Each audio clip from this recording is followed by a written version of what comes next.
Hola, estoy de regreso y pues hoy les hablaré sobre la economía. ¿Qué es la economía? La economía puede definirse como la ciencia que estudia cómo se organiza una sociedad para producir sus medios de existencia que, distribuidos entre sus miembros y consumidos por ellos, permiten que la sociedad pueda producirlos de nuevo y así sucesivamente. Enfoque sobre la economía. Más allá del enfoque en los procesos económicos, extracción, transformación, producción, distribución y consumo, el análisis económico se ha aplicado a negocios, finanzas, cuidado de salud y gobierno. También se pueden aplicar a disciplinas tan diversas como el crimen, educación, a familia, el derecho, la elección pública, la religión, instituciones, guerra, la ciencia, y el medio ambiente.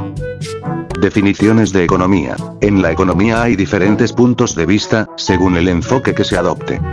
Objetiva clásica. Los clásicos no hablaron de economía, sino de economía política. De la misma manera que los mercantilistas trataron de aumentar el fondo de capital productivo de la nación, también con el fin de aumentar la capacidad defensiva de la nación, pero, combatiendo las políticas mercantilistas, trataron de lograrlo con un libre intercambio. Objetiva marxista. La definición clásica de la corriente objetiva marxista es de Friedrich Engels, quien señala: la economía política es la ciencia que estudia las leyes que rigen la producción, la distribución, la circulación y el consumo de los bienes materiales que satisfacen necesidades humanas. La economía para su estudio se divide en dos campos: microeconomía y macroeconomía. La microeconomía se refiere al estudio de las elecciones que hacen individuos, empresas y gobiernos, denominados agentes económicos, es decir, su comportamiento ante la escasez. La microeconomía explica cómo se determinan variables como los precios de bienes y servicios, el nivel de salarios, el margen de beneficios y las variaciones de las rentas. Los agentes económicos tomarán decisiones intentando obtener la máxima satisfacción o utilidad posible. La economía ortodoxa o convencional es la que normalmente se enseña más en las universidades y trata mayoritariamente la tríada racionalidad, individualismo, equilibrio. La economía heterodoxa conforma un cuerpo más heterogéneo y divergente de análisis económico y abarca otros marcos como la tríada instituciones, historia, estructura social. La economía se vale de distintas disciplinas para aportar una mayor consistencia lógica y empírica a sus proposiciones, así como para aumentar la capacidad de sus predicciones. Críticas generales. Ciencia lúgubre es el apelativo que le fue dado a la economía por el historiador de la era victoriana Thomas Carlyle en el siglo XIX. Se dice que Carlyle le dio este nombre como respuesta a los escritos del reverendo Thomas Malthus, quien predijo que la catástrofe malthusiana en la que se predecía la inanición de gran parte de la humanidad por el crecimiento geométrico de la población frente al aritmético de la comida.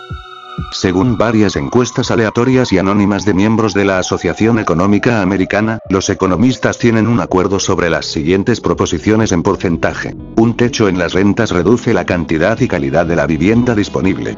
93% de acuerdo, un arancel y las cuotas de importación generalmente reducen el bienestar económico general. 93% de acuerdo, los tipos de cambios flexibles y flotantes ofrecen un efectivo acuerdo monetario internacional. 90% de acuerdo, la política fiscal, por ejemplo, el recorte de impuestos o el aumento del gasto público, tiene un efecto estimulante significativo en una economía que no es totalmente empleada.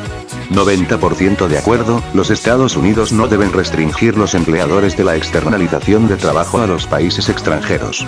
90% de acuerdo, el crecimiento económico en países desarrollados como los Estados Unidos conduce a mayores niveles de bienestar. 88% de acuerdo, los Estados Unidos deben eliminar los subsidios agrícolas.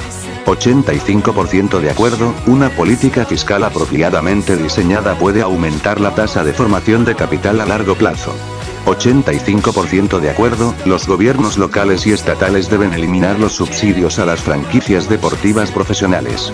85% de acuerdo, si el presupuesto federal debe ser equilibrado, debe hacerse a lo largo del ciclo económico y no anual.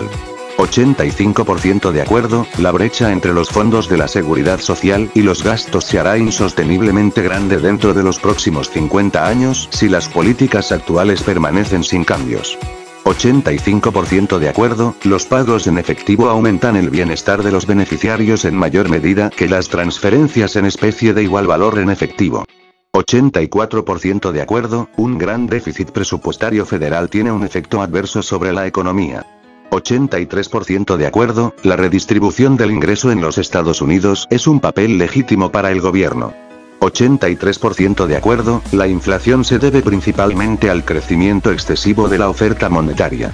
83% de acuerdo, los Estados Unidos no deben prohibir los cultivos genéticamente modificados. 82% de acuerdo, un salario mínimo aumenta el desempleo entre los trabajadores jóvenes y no cualificados. 79% de acuerdo, el gobierno debe reestructurar el sistema de bienestar social siguiendo el modelo de un impuesto negativo sobre la renta. 79% de acuerdo, los impuestos sobre los efluentes y los permisos de contaminación comercializables representan un mejor enfoque para el control de la contaminación que la imposición de límites máximos de contaminación. 78% de acuerdo, los subsidios gubernamentales para el etanol en los Estados Unidos deben ser reducidos o eliminados. 78% de acuerdo. Y eso fue todo, jaja, fue un tema largo pero espero y les haya servido esta información. Este fue mi tema y pues nos vemos después.